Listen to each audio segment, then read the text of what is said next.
Hello guys, आप सभी का मेरे चैनल में स्वागत है। आपके सवाल और मेरे जवाब। अब सवाल क्या है मेरे पास, आप मेरी स्क्रीन में देख सकते हैं। यहाँ पर लिखा हुआ है एक्सट्रैक्ट मल्टीपल मोबाइल नंबर्स। ये सवाल मेरे किसी सब्सक्राइबर ने पूछा था कि अगर हमारे पास मल्टीपल नंबर्स होते हैं उनको हम कैसे एक्सट्रैक्ट कर सकते हैं। ठीक है, जैसे कि आप मेरी रेगुलर वीडियोस देखते हैं, वहाँ पर मैंने मोबाइल नंबर को कैसे एक्सट्रैक्ट किया जाता है वो भी, उसके लिए भी एक पर्टिकुलर वीडियो बनाया है।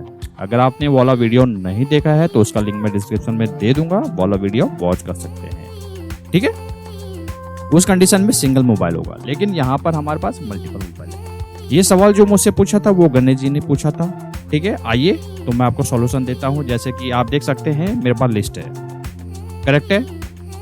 ये लिस्ट है, एक मोबाइल, दो मोबाइल, तीन मोबाइल। ठीक है, ये लिस्ट है, इसमें कितने हैं, दो मोबाइल। आप देख सकते हैं इसमें स्टार्टिंग में है, इसमें एंडिंग में है। ये देखिएगा तीन मोबाइल नंबर। ठीक है, यहाँ पर एक ही मोबाइल है, सिंगल मोबाइल, यहाँ पर मिड में आ गया। ठीक है, तो आपने ये वाला फॉर्मूला लगाना है। ठीक है, इस फॉर्मूले से आप इजीली ये वाला टारगेट अचीव कर सकते हो। ठीक है, फॉर्मूला क्या है, आप अच्छे से वीडियो को पॉज कीजिएगा और ध्यान से देख सकते हैं। मैं काम करता हूँ, मैं जरा जूम करता हूँ।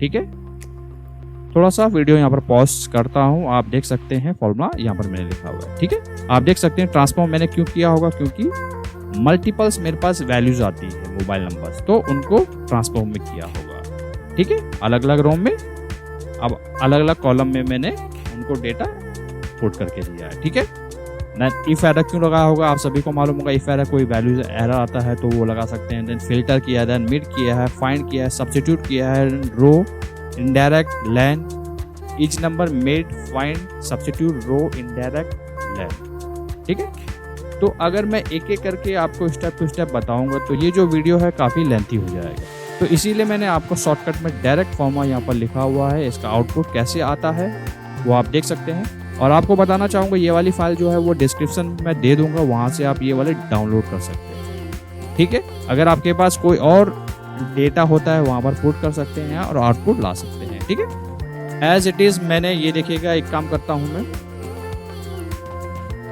जूम आउट करता हूँ। यहाँ पर आप देख सकते हैं सब में मैंने कॉपी पेस्ट किया है। ठीक है, सेम डेटा सेट यहाँ पर भी है। हो सकता है कि काफ़ी लोगों के माइंड में ये भी आ रहा होगा, अगर आपने तो अलग अलग कॉलम में दे दिए, अगर हमें एक ही सेल में डेटा लाना हो तो उसके लिए बहुत सिंपल है। आप देख सकते हैं, जैसे कि मैंने अपनी कई वीडियोस में बताया कि आप टेक्स्ट जॉइन का यूज़ कर सकते हैं। यहाँ पर मैंने टेक्स्ट जॉइन यूज़ किया है। ठीक है, ट्रांसफॉर्म हटा दिया है, टेक्स्ट जॉइन यूज़ किया है। टेक्स्ट जॉइन से वो वाला डेटा आपके पास मल्टीपल आएगा, आप एक ही सेल में डेटा ला सकते हो। ठीक है, एक काम करता हूँ, मैं जरा जूम आउट कर देता हूँ। ठीक है, ये देख सकते हैं इसी फॉर्मूले को कॉपी पेस्ट कर दिया। ठीक है, आई होप अगर आपने वीडियो यहाँ तक देख लिया होगा तो वीडियो को जरूर लाइक कीजिएगा। अगर आपके माइंड में कोई भी सवाल होता है, कमेंट सेक्शन आपके लिए है, वहाँ पर जरूर दीजिएगा, उसका आंसर मैं देने की कोशिश करूँगा। और ये वीडियो जो हो सके वो ज़्यादा से ज़्यादा लोगों के साथ शेयर कीजिएगा ताकि उनको भी सीखने का मौका हो। मिलते हैं जल्द नेक्स्ट वीडियो में।